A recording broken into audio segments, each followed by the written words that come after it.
And then hopefully if anybody else is joining us, they can just pop in.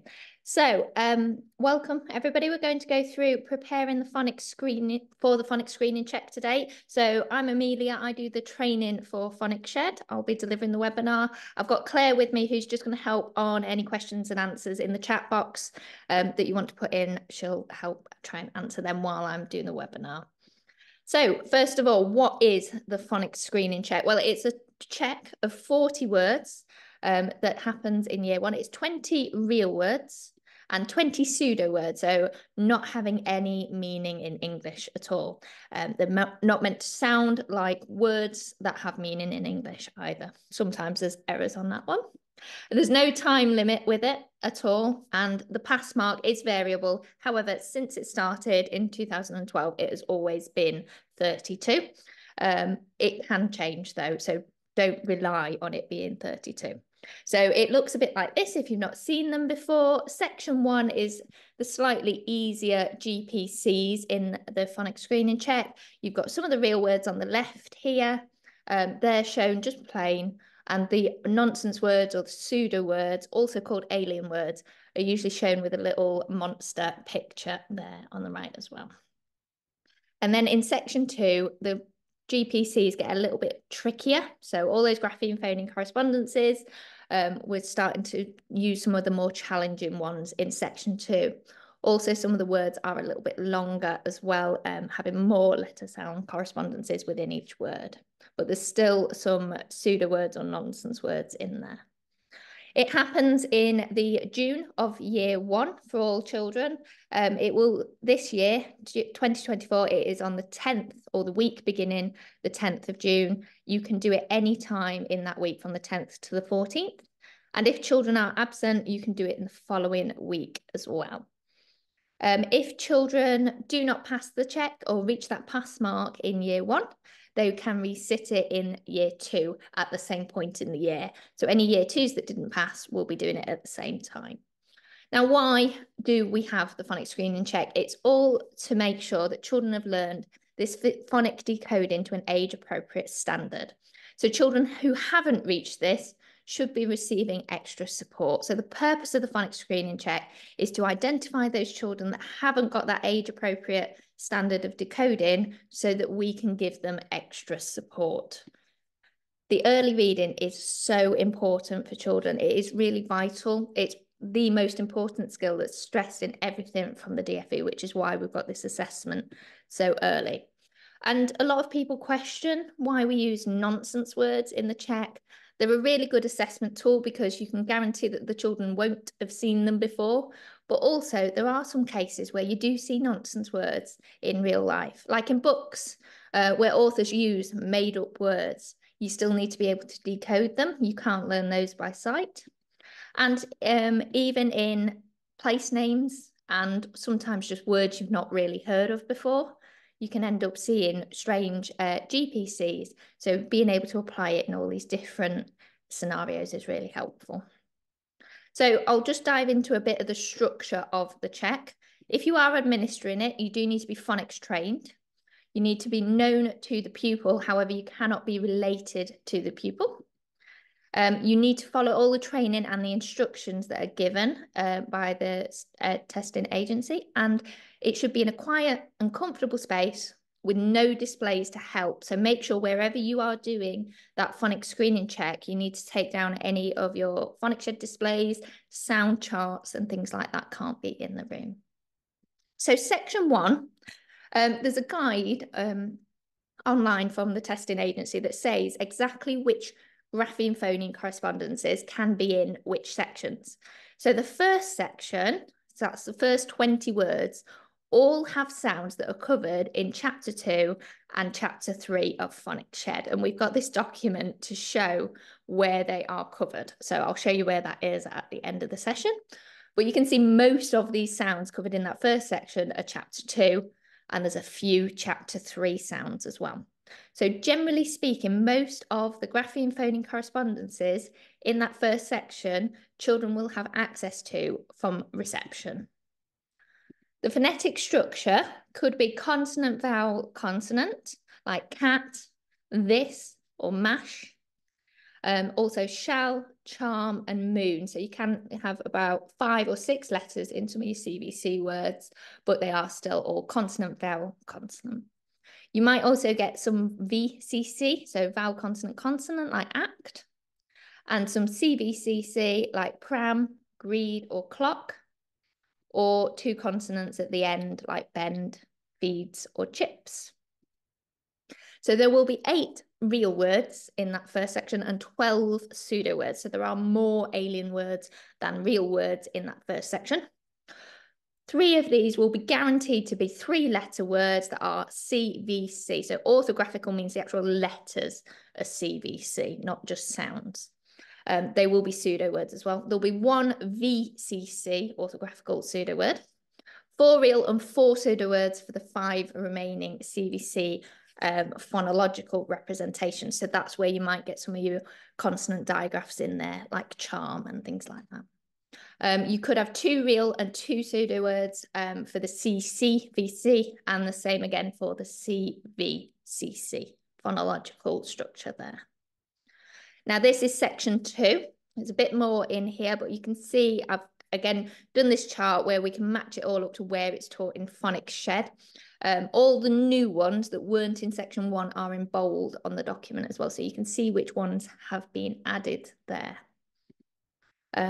I'll make sure that's available for you afterwards so that you can have a deeper look at it. But again, those phonics structures, you might have CV, CVC, CCVC, and CVCC, like that, like joust there. But there are some more complex phonics structures at this point as well. We get some with double consonants at the beginning and end, or 3 consonants at the beginning, like those, and also just lots of consonants in, like strict.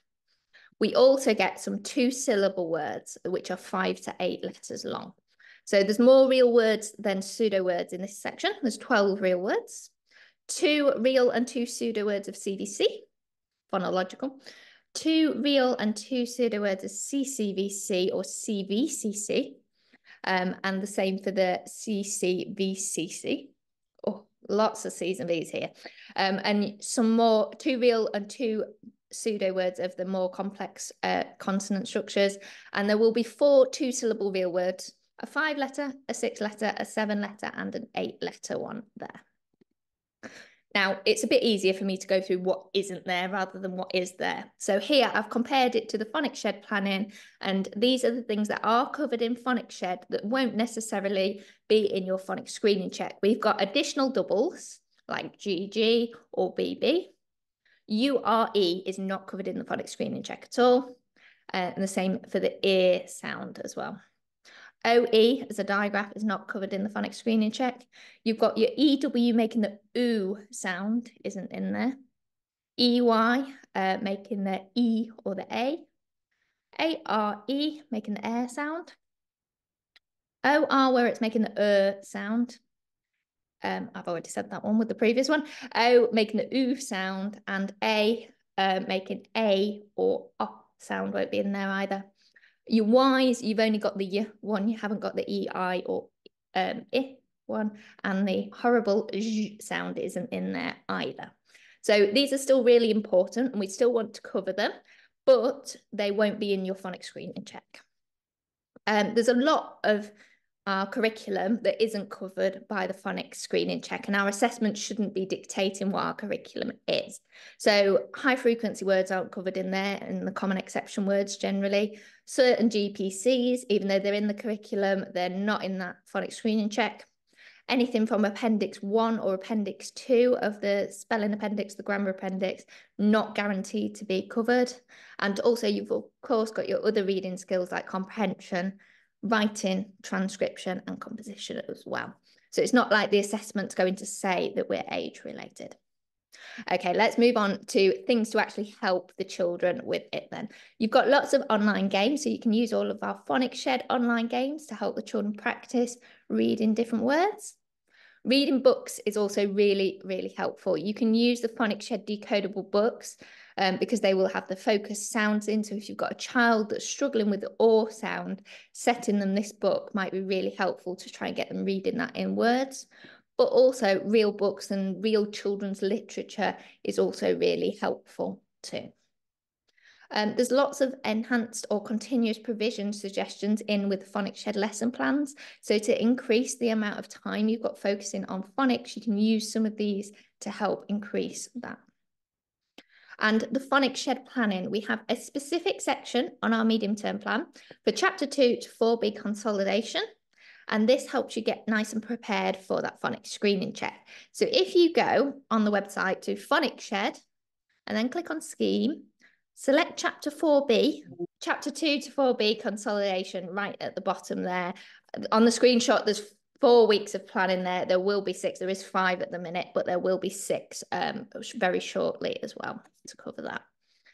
Some of the common problems that we get in the Phonics Screening Check are children missing split digraphs. So we've got lots of resources in those planning weeks there to help with children identifying where it is and isn't a split digraph in words.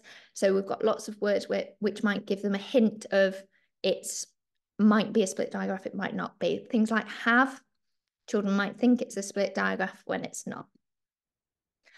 We've also got children switching letters is another common problem. So I've put in lots of activities where we've got letters that look like they could be a digraph. So here I've got storm or the alien word strom.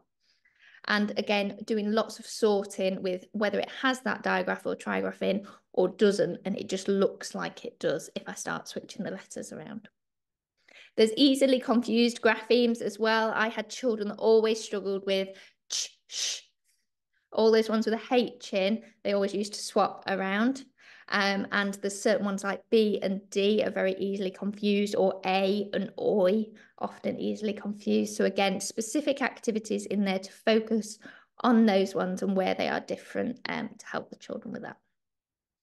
Children often struggle with forgetting to blend words. So putting in lots of activities where children are reading words and also need to be independent in that reading of words so that they are doing their sound it, squash it, say it, and remembering to do the say it bit at the end as well, making sure they do all 3 steps there. Sometimes children make those pseudo words real. So the activities in there will always have the alien with the pseudo words. So it's making sure that children know if that alien's there, I'm not looking for a real word. I'm not trying to make it into a word that makes sense. It won't make sense because that alien's there telling me that. And the independence is a really big thing. So make sure you are building this up lots and lots as you come up to the Phonics Screening Check. You're allowing the children to have a go at reading the words and sounding them out without that constant prompting of, yes, you've got that correct. Or just check that one, because they need to be able to do those skills on their own as well. So just a little bit of additional information that I've got at the end here. There's a lot of provision you can put in for children with SEND. Generally speaking, you can follow whatever your normal classroom practice is for those children. There are Braille versions that you can order. You need to order them by Tuesday, the 23rd of April, if you do need them. But the alternative versions that are downloadable include Word versions, ones with or without images, or you can have black and white images as well. If the colour is just overwhelming children, you can print it on different coloured paper.